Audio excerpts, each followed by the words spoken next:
नमस्कार दर्शकों। आज की कहानी है धर्मराज जी और कर्म का भोग। एक गांव में एक किसान रहता था। उसके परिवार में उसकी पत्नी और एक लड़का था। कुछ सालों बाद पत्नी की मृत्यु हो गई। उस समय लड़के की उम्र 10 साल की थी। किसान ने दूसरी शादी कर ली। उस दूसरी पत्नी से भी किसान को एक पुत्र प्राप्त हुआ। किसान की दूसरी पत्नी की भी कुछ सालों बाद मृत्यु हो गई। किसान का बड़ा बेटा जो पहली पत्नी से हुआ था वह शादी के योग्य हो गया। तब किसान ने बड़े बेटे की शादी कर दी। फिर किसान की भी कुछ समय बाद मृत्यु हो गई। किसान का छोटा बेटा जो दूसरी पत्नी से हुआ था, दोनों भाई साथ साथ रहते थे। कुछ समय बाद किसान के छोटे बेटे की तबीयत खराब होने लगी।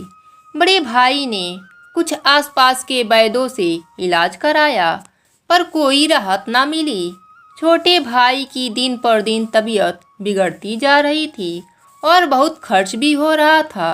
एक दिन बड़े भाई ने अपने पत्नी से सलाह ली कि यदि यह छोटा भाई मर जाए तो हमें इसके इलाज के लिए पैसे नहीं खर्च करना पड़ेगा और जायदाद में से भी हिस्सा नहीं देना पड़ेगा। तब उसकी पत्नी ने कहा कि क्यों ना किसी वैद्य से बात करके इसे जहर दे दिया जाए। किसी को पता भी नहीं चलेगा, किसी रिश्तेदारी में भी कोई शक ना करेगा कि बीमार था, बीमारी से मृत्यु हो गई।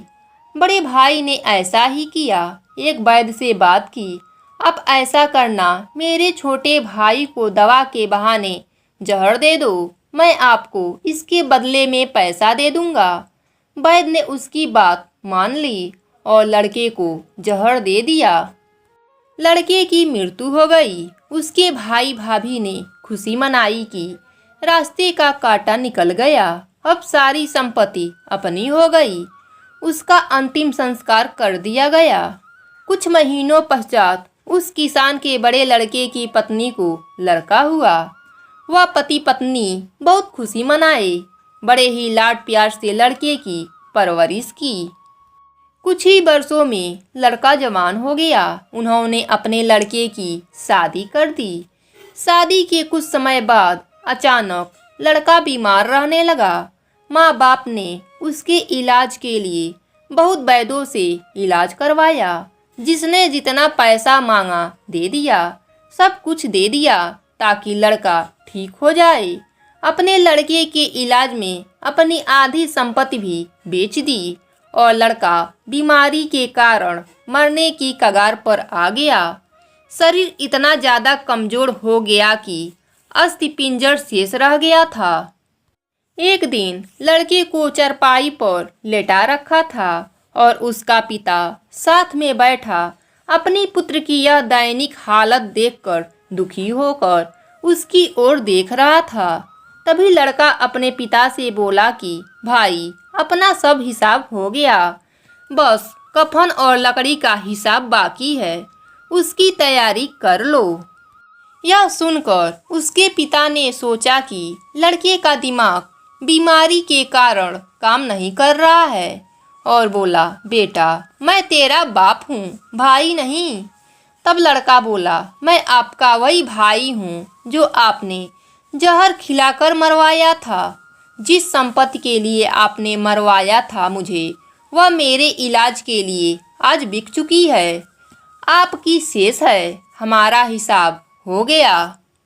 उसका पिता फूट फूट कर रोते हुए बोला, बेटा, मेरा तो कुल नाश हो गया, जो किया मेरे आगे आ गया, पर तेरी पत्नी का क्या दोष है जो इस बेचारी को जिंदा जलाया जाएगा।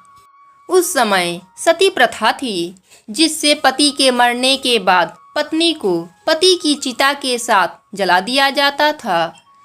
तब वह लड़का बोला, वह वैद्य कहाँ है जिसने मुझे जहर खिलाया था। तब उसके पिता ने कहा, तुम्हारे मृत्यु के 3 साल बाद वह भी मर गया था। तब लड़के ने बताया कि यह वही वैद्य दुष्ट वैद्य है, आज मेरी पत्नी के रूप में है। मेरे मरने पर इसे जिंदा जलाया जाएगा। धर्मराज जी हर कर्म का फल देते हैं। जैसा कर्म होगा वैसा धर्मराज जी फल देंगे। लड़के के पिता ने सर पीटते हुए धर्मराज जी से माफी मांगने लगे, पर बहुत देर हो चुका था।